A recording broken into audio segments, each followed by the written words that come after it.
आइए देखते हैं कि परिणामी तीव्रता का क्या व्यंजक है। इसमें हम मान लेते हैं माना दो तरंगे हैं जिनके आयाम a1 व a2 हैं तथा किसी बिंदु पर उनके बीच कलांतर क्या है, फाई का है। पहला जो तरंग है उसका विस्थापन समीकरण y1 है और दूसरा आपका दूसरे तरंग का विस्थापन y2 है। तब y1 बराबर हो जाएगा a1 sine omega t minus के एक्स। दूसरे तरंग में फाई कला का अंतर है तो y2 बराबर हो जाएगा a2 sign omega t minus के एक्स प्लस क्या हो जाएगा, फाई। अध्यारोपण के सिद्धांत से y बराबर टोटल विस्थापन y बराबर होगा y1 प्लस y2। y बराबर y1 का मान हम पहले वाले समीकरण से लिख लेते हैं तो a1 sine omega t minus के एक्स प्लस y2 की value a2 sign omega t minus के एक्स प्लस फाइव लिख लेते हैं। इसके बाद y बराबर a1 sign a minus b का हम फार्मूला लगाते हैं या फिर इतना स्टेप हम लोग क्या कर देते हैं, छोड़ देते हैं।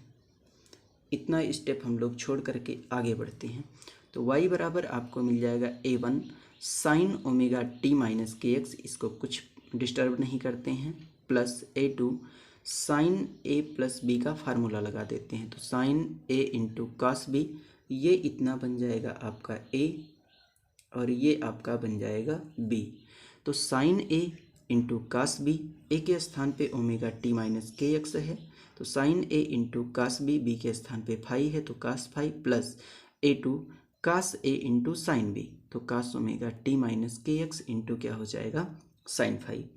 y बराबर हो जाएगा इसमें से और इसमें से साइन ओमेगा t माइनस के एक्स कामन हो जाएगा तो साइन ओमेगा t माइनस के एक्स कामन हो गया तो यहाँ पर बचा a1 और यहाँ पर बचा a2 कास फाई। तो a1 plus a2 cos phi ये साइन ओमेगा t माइनस के एक्स मिल गया, प्लस यहाँ पे बचा है आपका कास ओमेगा t माइनस के एक्स और a2 को इसके साथ जोड़ दिए तो a2 साइन फाई मिल गया। हम इसमें एक्सेप्शन मानते हैं कि a1 plus a2 cos phi बराबर r कास थीटा और a2 साइन फाई बराबर r साइन थीटा। यह आपका समीकरण थर्ड है और यह आपका समीकरण फोर्थ है।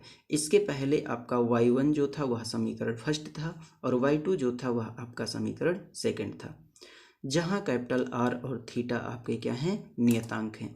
यही सारी वैल्यू हम लोग क्या कर देते हैं, इसमें पुट कर देते हैं। y बराबर साइन ओमेगा t माइनस के एक्स के स्थान पर a1 plus a2 cos phi के स्थान पर हम लोग कैपिटल R कास थीटा रख देते हैं तो capital R cos theta into sine omega t minus के एक्स प्लस इतने की वैल्यू a2 साइन फाई की वैल्यू r साइन थीटा लिख देते हैं और cos ओमेगा t माइनस के एक्स बच जाएगा तो r sine theta cos omega t minus के एक्स। y बराबर कैपिटल R दोनों में से कॉमन हो गया तो sine a omega t minus के X into cos theta sine a into cos b plus cos a into sine b।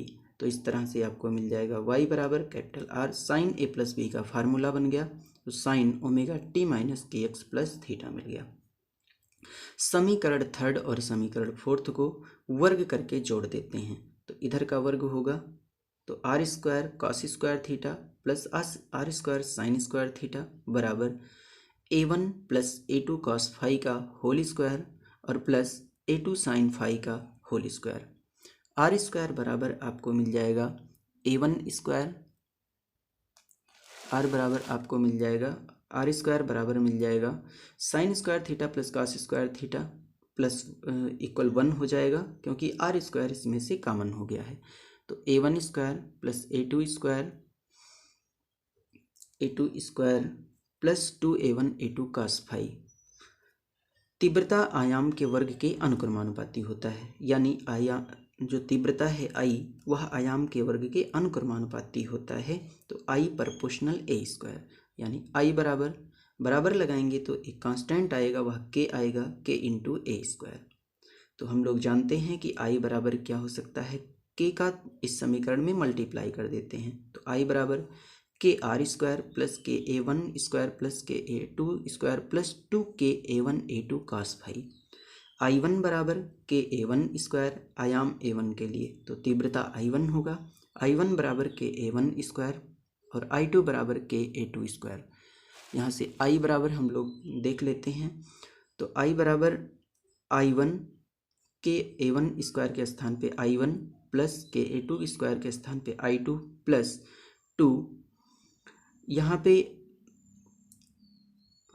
K को लिख सकते हैं 2 अंडर रूट के इंटू अंडर रूट के, और इस A1 को हम लोग लिख सकते हैं अंडर रूट A1 का स्क्वायर और अंडर रूट A2 का स्क्वायर A2 को लिख सकते हैं। इसके बाद इंटू आपका कॉस फाई लिखा है, तो यहाँ से हम लोग लिख सकते हैं 2 अंडर रूट के A1 स्क्वायर और लिख सकते हैं अंडर रूट के A2 स्क्वायर।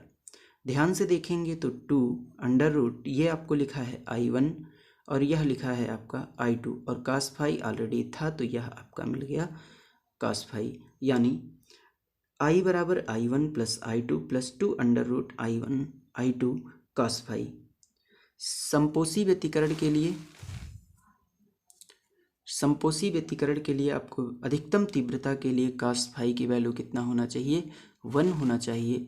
तो 1 के लिए फाई की वैल्यू कितना होना चाहिए, 0, 2 पाई, 4 पाई, यानी कि 0, 2 पाई, 4 पाई, 6 पाई, ये सम संख्या आ रहा है, तो फाई बराबर हो जाएगा 2n पाई, जहाँ n की वैल्यू हम लोग अप्लाई कर सकते हैं 0, 1, 2, 3, 4। I मैक्सिमम के लिए I1 plus I2 plus 2 under root I1 plus I1 into I2, cos phi की वैल्यू 1 हो गया, तो यह आपको मिल गया। इसको लिख सकते हैं अंडर रूट I1 का square plus under root I2 का square plus 2 under root I1 I2, यानी under root I1 plus under root I2 का होल स्क्वायर बराबर आपका हो जाएगा के A1 प्लस A2 का होल स्क्वायर। विनाशी व्यतिकरण के लिए न्यूनतम तीव्रता के लिए cos फाई की वैल्यू -1 आनी चाहिए। इसका मतलब विषम संख्या फाई बराबर पाई, 3 पाई, 5 पाई, फाई बराबर ब्रैकेट में 2n-1 इंटू पाई। यहाँ पर जो n की वैल्यू होनी चाहिए वह आपका 1, 2, 3, 4 इस तरह से इनफाइनाइट तक होना चाहिए। स्टार्टिंग आपका 1 से होना चाहिए। I मिनिमम बराबर हो जाएगा I1 plus I2 minus 2 under root I1 I2 बराबर हो जाएगा under root I1 minus under root I2 का होल स्क्वायर। इसके बाद हम लोग आगे बढ़ जाते हैं, तो यहाँ से आपको मिल जाएगा बराबर के A1 माइनस A2 का होल स्क्वायर।